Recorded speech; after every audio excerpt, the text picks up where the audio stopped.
Commander Zara Vex stood before the holographic display, her violet eyes scanning the blue-green planet suspended in artificial starlight.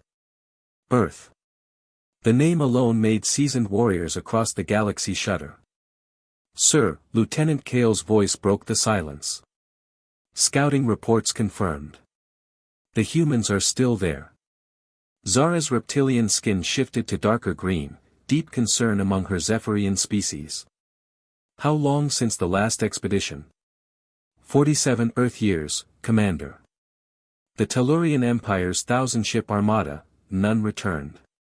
The hologram flickered, showing massive battleships approaching Earth's atmosphere. Then static. Nothing more was ever heard from vessels capable of destroying moons. Before that? The Crystalline Consortium. 63 years ago. Advanced biomechanical warriors. Kale's voice dropped. Last transmission was, screaming. The display shifted to a galactic map.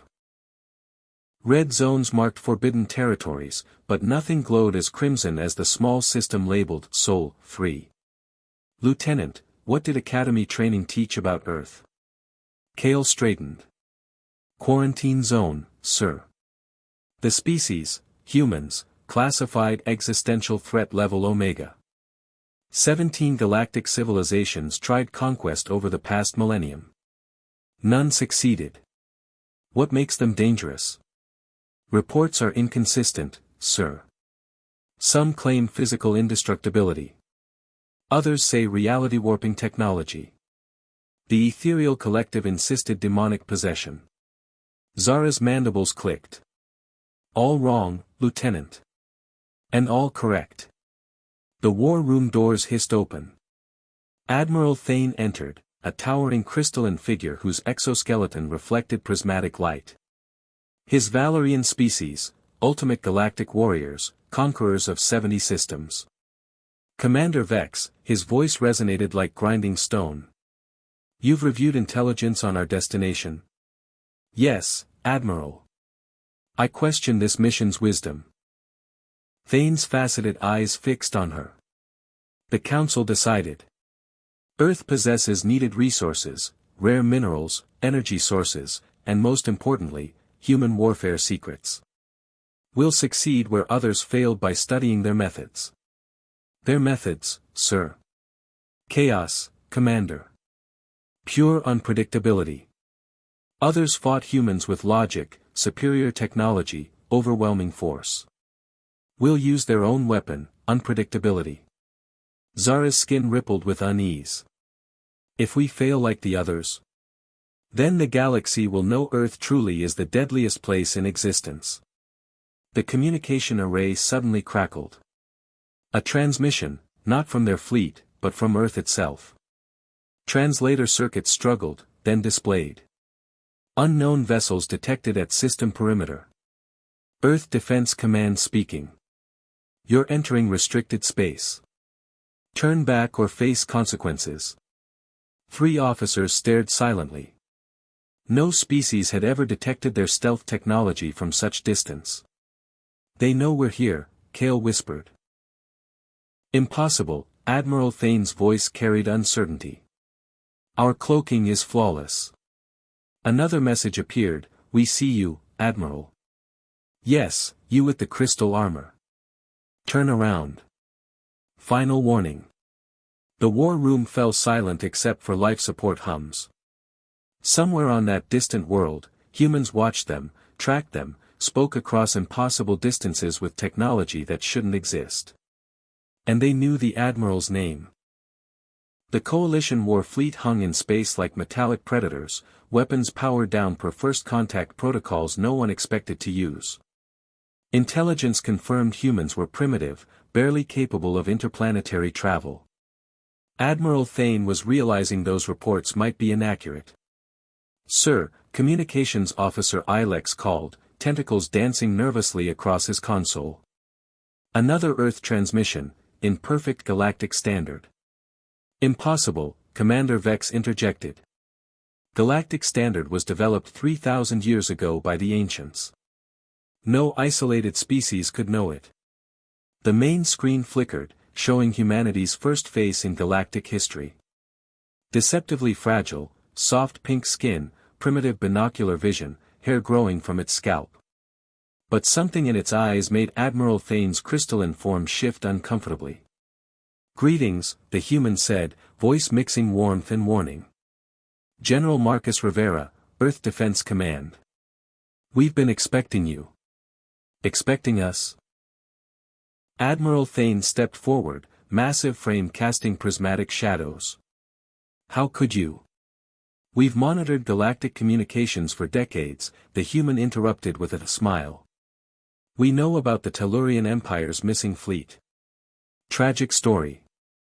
They're doing well in our Jupiter mining colonies now. Lovely people once you know them." Silence. "The fleet was captured, not destroyed. Humans operated on gas giant moons." "We know your mission too," Rivera continued. "Conquest, resource extraction, standard galactic expansion. Here's the thing, we're not interested." "You're refusing terms we haven't made?" Commander Vex found her voice. "Don't need to. We've seen this script 17 times. Sometimes surrender your technology, sometimes join or die, occasionally, we come in peace followed by orbital bombardment. We have a whole database of first contact clichés." Lieutenant Kale studied his scanners. "Sir, massive energy readings from their planet. They're powering weapons." "Weapons?" Rivera's smile widened. "Oh no, Lieutenant, yes, we hear you too, that's morning coffee production. Coffee's important to humans. We get grumpy without it. Energy readings spiked to impossible planetary levels. However," the human continued, "if you insist on traditional invasion, we have actual weapons to demonstrate. Field testing designs from previous visitors' technology." Admiral Thane's exoskeleton glowed, a warning among his people. "Are you threatening us? Offering choice. Turn around, go home, we'll forget this happened. Or proceed with invasion plans, and we'll add your technology to our collection. Your call, Admiral." "You're outnumbered 1,000 to 1, Thane said, confidence wavering. "Are we?" Rivera touched something off-screen. The view shifted to Earth space. Where empty void existed moments before, massive structures shimmered into existence, space stations, defense platforms, ships defying conventional physics. "Holographic camouflage," Commander Vex breathed. "But power requirements." "We're excellent at power generation," the human said casually. "Living on a planet constantly trying to kill us, volcanoes, hurricanes, earthquakes, mass extinctions, ice ages, you adapt or die. Makes you creative." "Intelligence said you were primitive," Admiral Thane stated. Rivera laughed, simultaneously pleasant and deeply unsettling. "Oh, we are. Invented warp drive last Tuesday. But humans are really good at taking others' technology and improving it. Ask the Crystalline Consortium about their indestructible battle suits. Work much better as farming equipment." The human leaned back. "So, what's it going to be? Coffee and conversation, or another chapter in our Why Earth is Quarantined database?" Admiral Thane looked at his officers, seeing uncertainty reflected in alien features. Earth wasn't just the deadliest place in the galaxy. It was the most politely terrifying. Admiral Thane's pride warred with growing unease. The Valerian Empire hadn't expanded across 70 systems by backing down from primitive species, regardless of technological surprises. "General Rivera," his voice carried 1,000 victories authority, "your hospitality is noted. However, the coalition requires certain resources from your system. We offer fair compensation for cooperation." The human's expression didn't change, but tension shifted. Every species recognized this moment before violence erupted. "Ah," Rivera said softly. "The 'we come in peace but give us your stuff' approach. Option 4 in our database. We wondered when someone would try that again." "You misunderstand our intentions," Commander Vex interjected. The coalition seeks mutually beneficial trade. With weapons powered up and pointed at our planet? Another voice joined, a smaller human with dark skin and silver hair. Admiral Sarah Chen, Earth Strategic Defense. I've watched your fleet's attack formations. Very pretty. Very traditional. Very predictable. Lieutenant Kale's scanners chirped frantically. Sir, multiple energy spikes across their planet. And something's approaching from the outer system. Something? Admiral Thane demanded. I'm not sure what to call it, sir. Massive, but not showing properly on sensors. Like it's bigger inside than outside. Rivera nodded approvingly. The Yamato. Our newest fleet addition. Recovered from folks calling themselves the Eternal Empire, 20 years ago. Lovely ship, terrible previous owners. The Eternal Empire was wiped out 50 years ago, Admiral Thane said. Their technology was beyond anything we've encountered. Was it? Admiral Chen's voice carried amusement. We found their invincible flagship drifting in asteroids after they tried invading. Apparently, they'd never encountered biological warfare. Humans carry lots of bacteria, it's not intentional. The display split, showing the approaching vessel.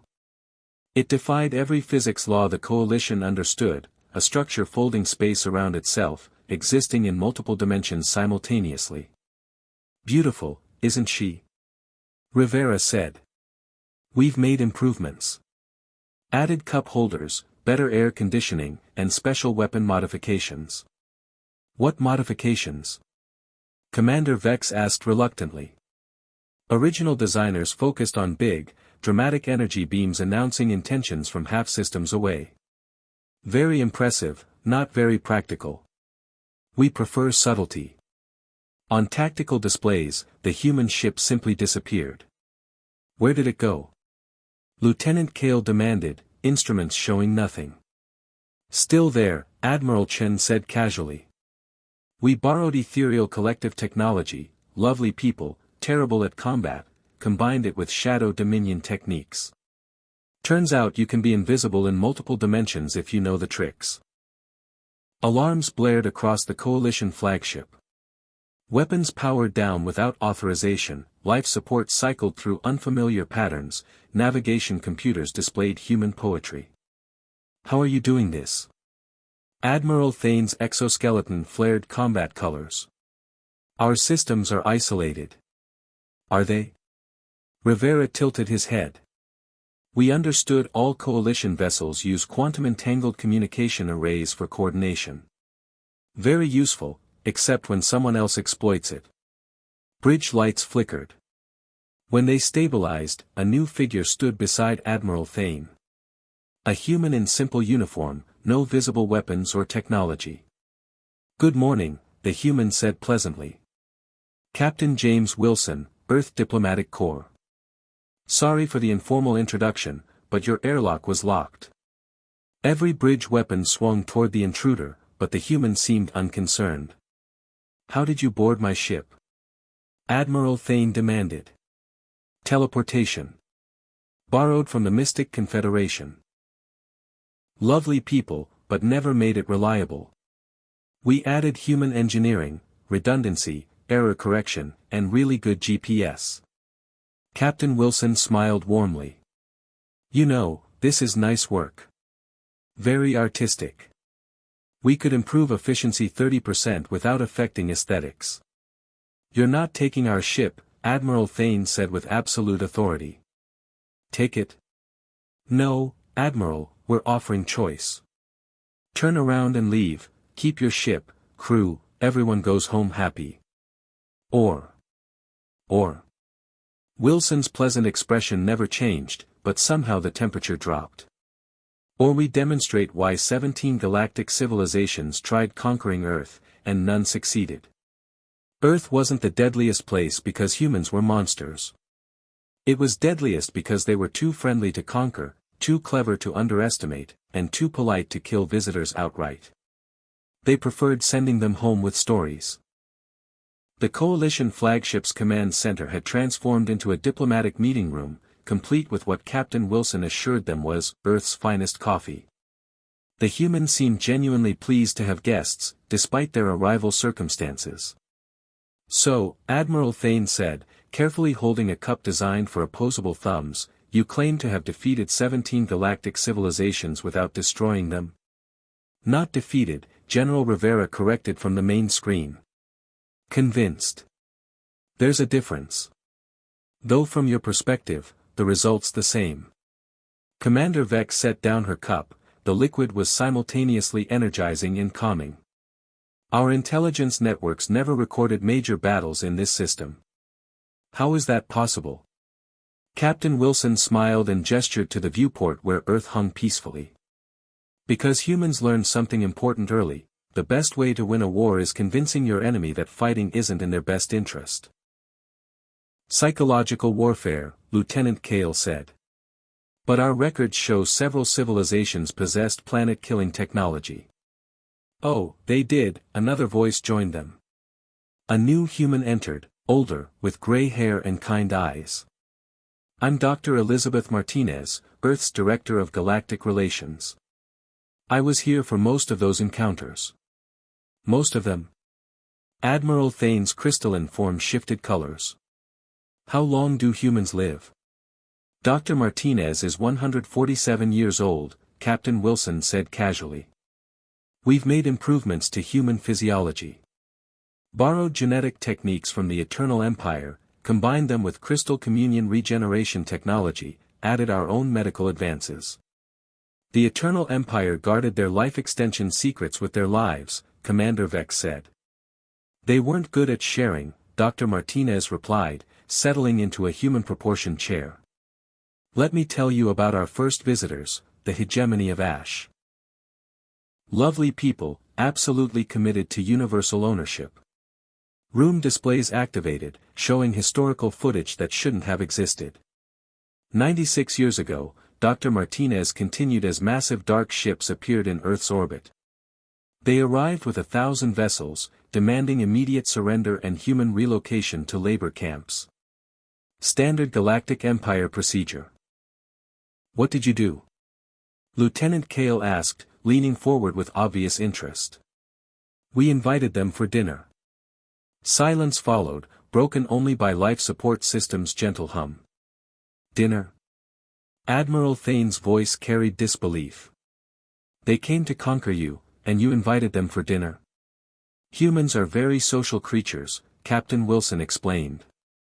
"We find it hard to kill people once we've shared meals with them. Apparently, so do most other species." The display showed scenes defying every military doctrine, humans in small shuttles approaching the massive invasion fleet, carrying food and gifts. Instead of destruction, the shuttles were welcomed aboard. The hegemony hadn't eaten fresh food in centuries, Dr. Martinez continued. Their culture was built around processed nutrients and military rations. When our chefs started preparing real meals, fresh vegetables, seasoned proteins, actual fruit, it caused cultural revolution. "You conquered them with cuisine?" Commander Vex whispered. "Not conquered. Reformed. Most species become less interested in universal domination once they discover good food and comfortable living. The hegemony of Ash is now the hegemony of agriculture. They supply fresh food to half the galaxy." Admiral Thane set down his cup sharply. "This is absurd. Military conquest cannot be prevented by cooking." "Tell that to the Crystalline Consortium," Dr. Martinez replied, bringing up new images. 63 years ago with those indestructible biomechanical warriors. Absolutely convinced superior technology and overwhelming force were domination keys. New footage showed living machines, perfect biological technological fusion, armed with starship hull-cutting weapons. "What did you do to them?" Lieutenant Cale asked almost fearfully. "We introduced them to art." "Art?" Captain Wilson nodded enthusiastically. "When you achieve perfect technological-biological integration, you lose appreciation for creativity, beauty, individual expression. The consortium's warriors were incredibly effective, but hadn't created anything new in millennia. Our artists, musicians, writers, filmmakers started sharing their work, Dr. Martinez continued. Within weeks, warriors were laying down weapons for paintbrushes. Within months, they'd revolutionized galactic entertainment. The humans exchanged glances, pleasant expressions showing hints of something harder underneath. And if they refuse your help? Commander Vex asked. That's only happened twice, Captain Wilson said quietly. The Shadow Dominion and Void Collective both refused alternatives to conquest. Earth's approach wasn't just kindness, it was complete, absolute victory achieved through methods that left the defeated grateful for their new circumstances. Admiral Thane's crystalline exoskeleton shifted through deep purples and blues, colors indicating profound internal conflict in Valerian culture. Around him, his bridge crew waited silently as the human delegation observed with patient, understanding expressions. You want to know what drives our expansion, he said finally, voice carrying centuries' weight. Very well. I'll tell you what no other species has asked. Dr. Martinez leaned forward slightly, aged hands folded. We're listening, Admiral. My people are dying. The words shattered like crystal. Not from war, disease, or any enemy we can fight. We're dying from emptiness. Captain Wilson and the human delegation exchanged glances but remained silent, allowing the alien commander to continue. The Valerian Empire spans 70 star systems, Admiral Thane continued. We have perfect technology, perfect efficiency, perfect order. Every citizen knows their role, follows programming, fulfills designated functions. We eliminated chaos, uncertainty, unpredictability centuries ago. And in doing so, Commander Vex added quietly, we eliminated purpose. Lieutenant Kale's tentacles drooped with obvious distress. Birth rates declining for generations. Not because we cannot reproduce, but because we cannot find reasons to create new life. What future do we offer children? More perfect efficiency. More predictable outcomes. Dr. Martinez nodded slowly. You're not expanding to conquer. You're expanding to find something worth living for. Every species we encounter, Admiral Thane said, every world we claim, every technology we acquire, we hope it will give our civilization meaning again. But it never is. We just create larger emptiness. Silence filled the room except for life support's gentle hum. On the main display, Earth continued its ancient rotation, blue and green and vibrantly alive. May I ask something, Admiral? Dr. Martinez said gently. When did you last feel surprised?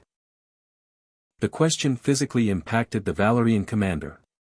His exoskeleton flickered through confused color patterns. Surprised?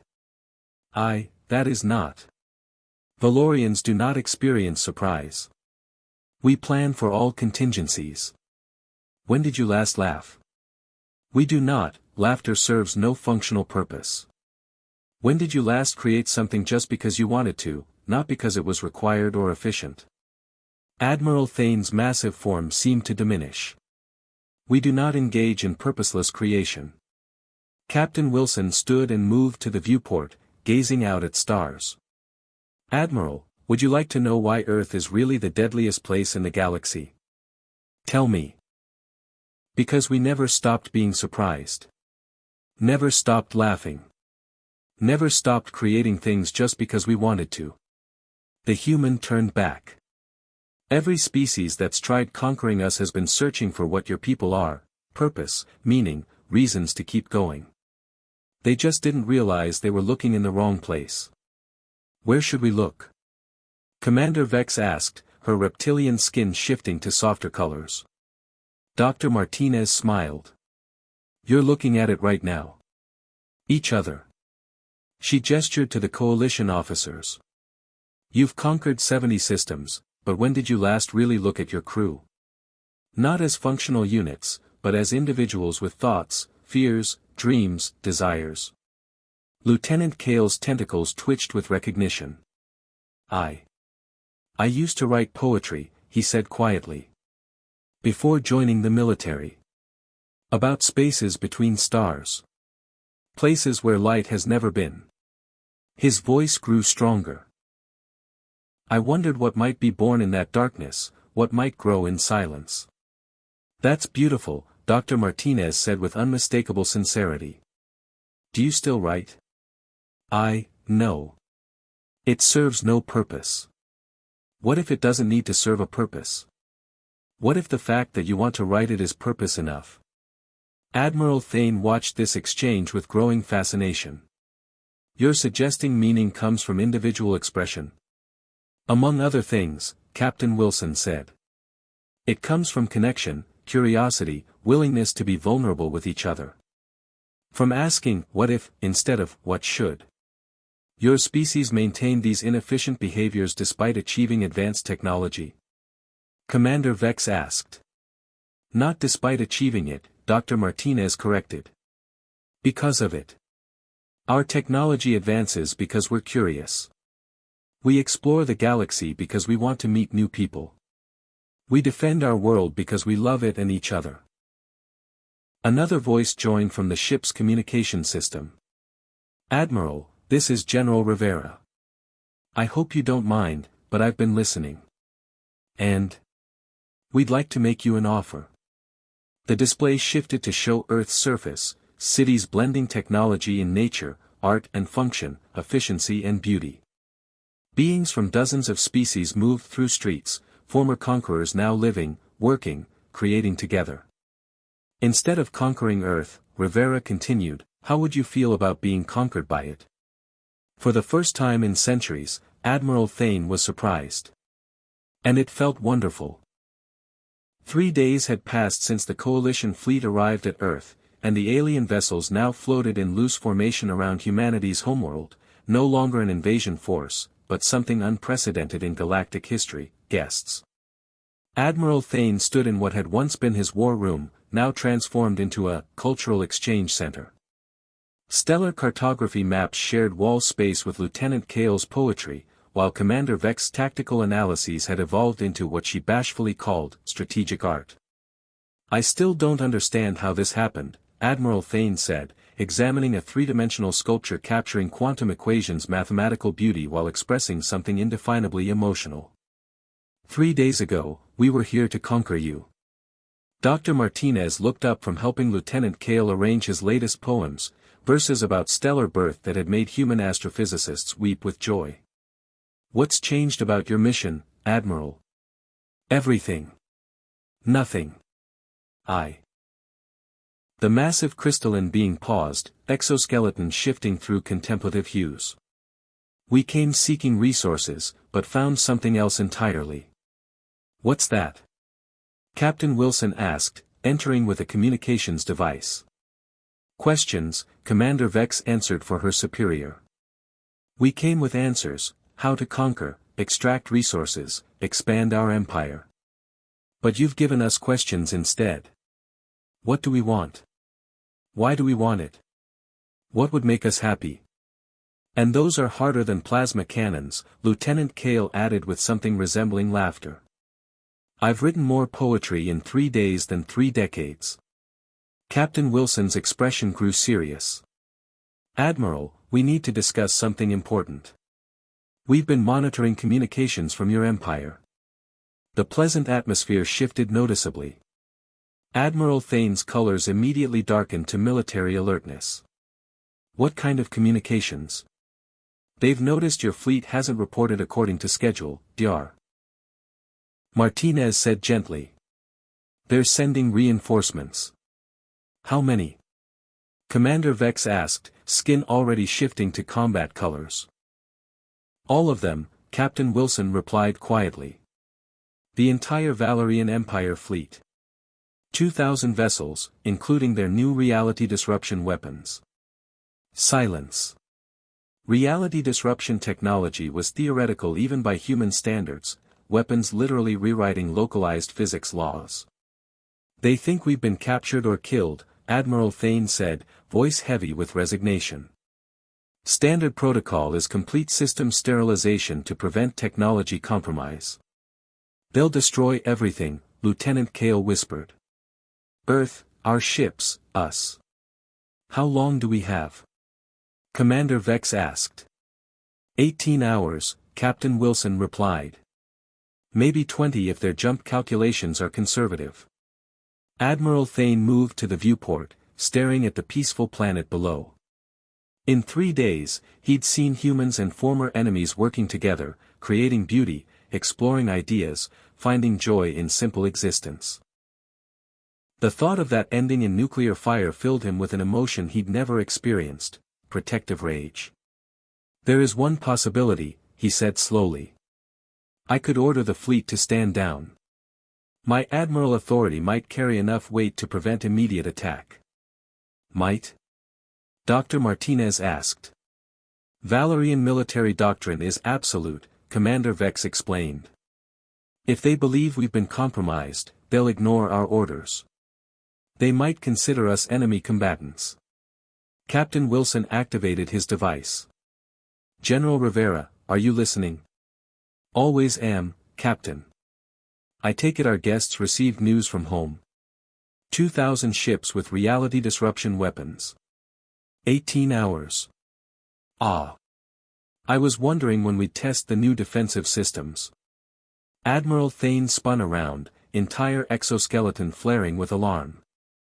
You cannot fight the entire Valerian Empire. Reality disruption weapons will tear holes in space-time itself.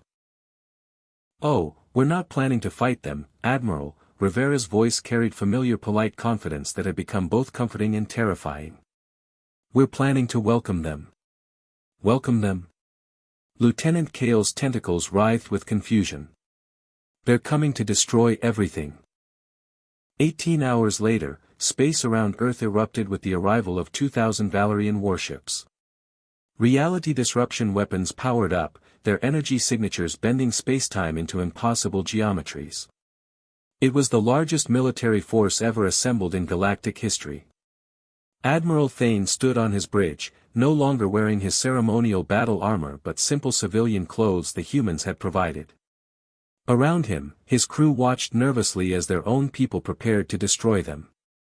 Incoming transmission from the flagship, Lieutenant Kale reported, his voice barely steady.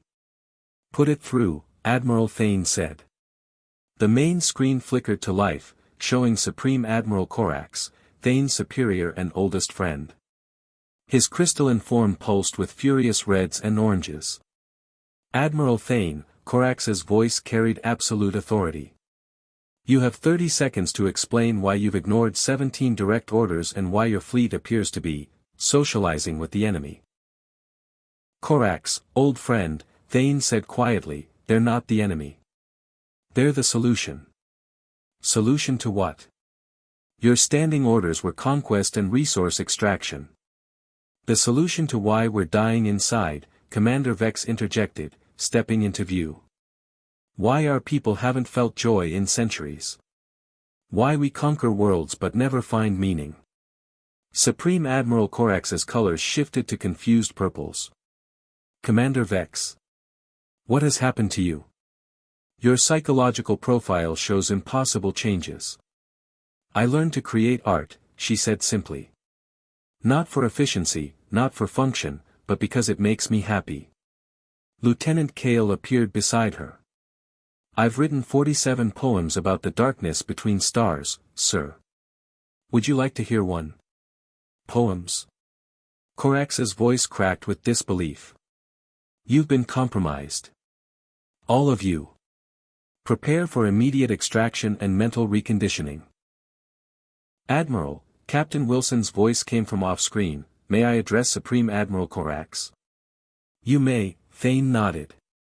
The human stepped into view, causing an immediate stir on the Valerian flagship. Supreme Admiral, I'm Captain Wilson, Earth Diplomatic Corps. Your people aren't compromised, they're healing. Healing from what? Corax demanded. From the same emptiness that drove you to send 2,000 ships to save 3 people, Dr. Martinez's voice joined the conversation as she entered the frame. From the fear that you've lost the only family you have left. Corax's colors shifted rapidly, confusion, anger, something that might have been hope. We cannot allow our people to be corrupted by alien influence. What if it's not corruption? Admiral Thane asked. What if it's remembering who we used to be before we became so efficient that we forgot how to live? On the tactical display, something extraordinary was happening. Small Earth vessels were launching from the planet, not warships, but cargo ships filled with food, art, music, and people eager to share their cultures. What are they doing? Corax whispered. Inviting you for dinner, General Rivera's voice came through the communication array. All 2,000 of your ships. We've prepared a feast that should accommodate your dietary requirements and cultural preferences. This is a trap, one of Corax's subordinates declared. Yes, Dr. Martinez agreed cheerfully. A trap baited with friendship, seasoned with understanding, and served with hope. The most dangerous trap in the galaxy. Supreme Admiral Corax stared at the approaching vessels, at his transformed officers, at the blue-green world that had somehow conquered his people without firing a shot. Admiral Thane, he said slowly, are you happy? The question hung in space like a revelation. Admiral Thane looked around at his crew, at Lieutenant Kale clutching his poems, at Commander Vex covered in paint from her latest artwork, at the humans who had shown them that strength didn't have to mean emptiness. Yes, he said simply. For the first time in centuries, I am happy. Corax's colors shifted one final time. To the soft golds that had once meant peace among the Valorians, before they'd forgotten such emotions existed. Very well, he said quietly. Supreme Fleet, stand down weapons. Accept the dinner invitation. Earth had done it again. 2,000 warships had come to destroy it, and instead, they were staying for dinner.